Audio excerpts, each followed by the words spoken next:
Capítulo 58. Uma promessa para todos. Um corpo não identificado foi largado no porão do prédio com Helmut Pharmaceutical Company. Sarah viu Axia, decapitada e mortalmente pálida. Sua pele esfarrapada era da cor da parede monótona e seus olhos sem vida estavam afundados na maçã do rosto. Embora desnecessário, ela arrastou até o esconderijo essa forma humana até aqui. Não por razões éticas ou pela decência humana comum, mas para poder procurar vestígios do inimigo que ainda pudesse estar por aí em algum lugar. Não havia nada de agradável na visão de uma pessoa morta com cicatrizes e desfigurada, não importava como ela olhasse para ela. Os olhos vermelhos sangue de cera brilharam por um momento na escuridão. Havia marcas claras de arranhões na carne aberta. Ela tinha certeza de que foram eles. Os olhos de cera agora calmos novamente pareciam opacos, como se estivesse contemplando comida em composição há muito tempo vencida. Não é uma visão bonita de qualquer ângulo. Cera girou a ponta do charuto e acendeu-o.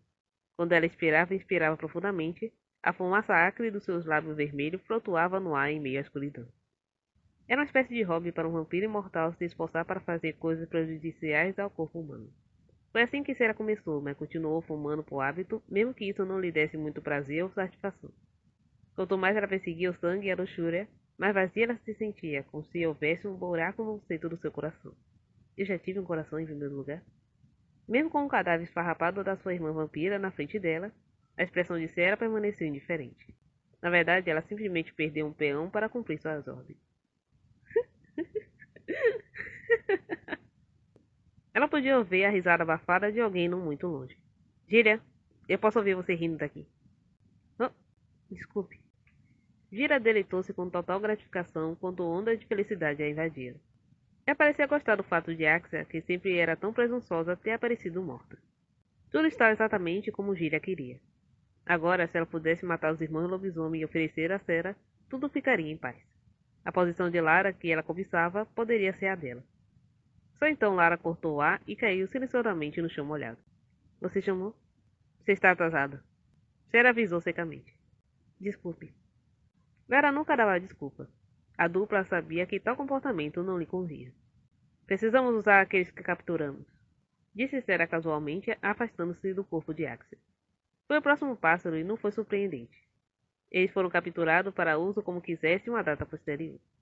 Para os vampiros, eles eram apenas ferramentas à sua disposição. Lara hesitou por um momento, sem saber quais eram as intenções de Sarah, mas rapidamente concordou. Quem pode ser útil? O caminho é rápido, e Mahan daria vida se ficássemos com Rosan. Eles são bons garotos. Lara se perguntou se deveria dizer a última parte em voz alta, mas não o fez. Cinzas quentes estalavam das pontas dos dedos de Sarah. Sua pele murchou onde o calor tocou, mas depois voltou instantaneamente à sua forma normal, como se isso nunca tivesse acontecido. Somente 3?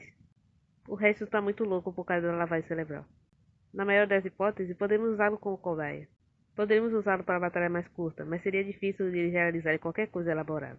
Explicou Lara. Esse foi o destino deles desde o início. Sua vida era tão insignificante quanto a vida dos humanos para ser engolida e usada pelos poderosos. Eu não importaria de vê-los se matando, já que eles tiraram algo útil meu. Embora Sarah não tenha dito especificamente como fazer isso, Lara sabia o que queria. Seu olhar percorreu a paisagem escura lá fora como sempre fazia. O espetáculo monótono da noite sem vida e sem cor não era apenas enfadonho, foi doloroso.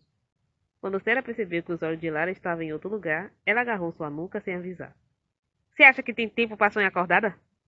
Tudo estava na frente deles agora. Se ele estendesse um pouco a mão, poderia alcançá-la.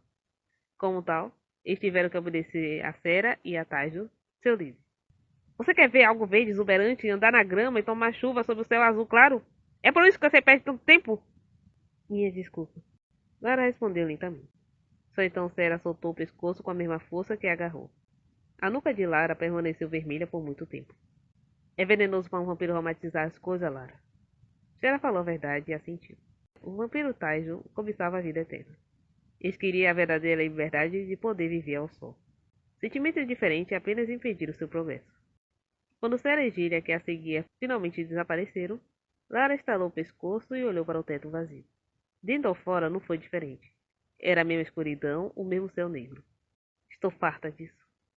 Capturar lobisomem, manipulá-los, desejar a luz do sol, querer ou não querer beber sangue ao mesmo tempo, era tudo tão tedioso. Ela já foi humana.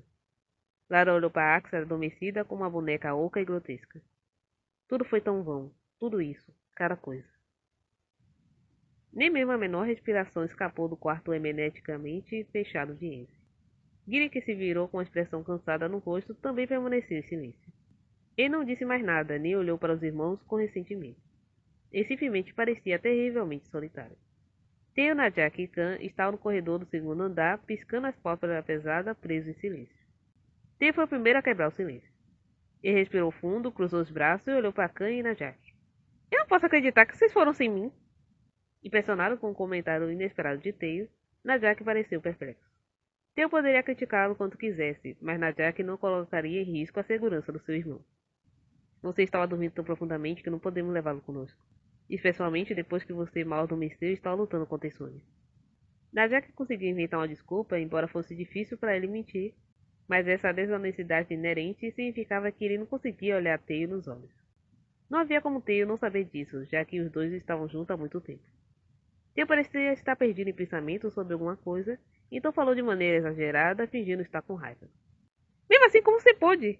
Você sabia o quanto eu estava preocupado quando acordei? Você deveria ter visto a expressão do rosto de Giri. Ele causou arrepio na minha espinha. Nunca vi tão bravo. Sinto muito, Theo. Najak não sabia mais o que dizer. Ele se perguntou quando seu irmãozinho ficou tão bom em ler sua mente. Najak então considerou se ele era muito protetor com Theo. Ambos eram muito jovens quando perderam tudo e ele ainda estava preso naquela memória terrível. Mika está bem? O corpo de Najak enrijeceu à menção do nome dela. Theo tentou mudar de assunto para dar ao irmão algum espaço para respirar, mas a garganta de Najak apertou ainda mais. O que foi? Aconteceu alguma coisa? Ah, bem... Najak nunca foi de ficar perturbado, mas agora estava sem palavras. Fomos pegos. A resposta de Khan cortou o silêncio e Theo imediatamente cobriu a boca com as mãos. Você está falando sério? Você não está certo, né? Como? Mas por quê? Como vocês foram pegos? Não tinha outro jeito. Até pensamos em deixá-la inconsciente, mas... O que está falando? Desculpe, estavam com pressa. Khan mordeu o lábio sem jeito. Ele foi o primeiro a se transformar em lobisomem e revelar sua identidade, então não tinha nada a dizer, mas não tinha escolha. Revelar-se a ela era melhor do que ela se transformar em vampira ou morrer.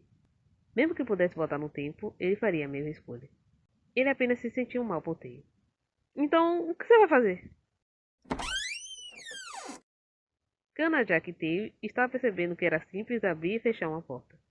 Ele só queria ver como ela estava, mas quando viram Mika acordada e sentada, os meninos pareciam confusos. Eles até desejaram que Mika estivesse caído em um sono profundo e longo, mas claramente o universo não estava do lado deles.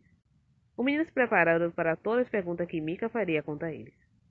Oh, Mika, você ouviu tudo? Quer dizer, o que dizemos lá fora? Nervoso, Theo balançou as mãos no ar, embora ninguém estivesse perdido. Ele se sentiu como um cervo pego pelos faróis de um carro. Theo nem estava no local e não achou justo que estivesse lutando assim, mas assim que viu Mika não conseguiu se conter. Não, não é isso. Você está bem? Você está com dor em algum lugar? Tipo, uma dor latejante e aguda? Mika, por favor, diga alguma coisa. Vendo como Theo estava prestes a chorar, ela soltou um suspiro. Até isso foi um alívio para seus ouvidos. Então era isso, o que você estava escondendo. Como tivesse coreografado, ninguém além de Mika falou. Agora entendi. Entendeu o quê? Najak, que estava em silêncio, pediu esclarecimento a Mika. Por que vocês estavam tão solitários? Sempre perguntei qual era a raiz dessa solidão. Pessoas com segredo acabam sozinhas, não importa o que aconteça. Os olhos de Mika parou então.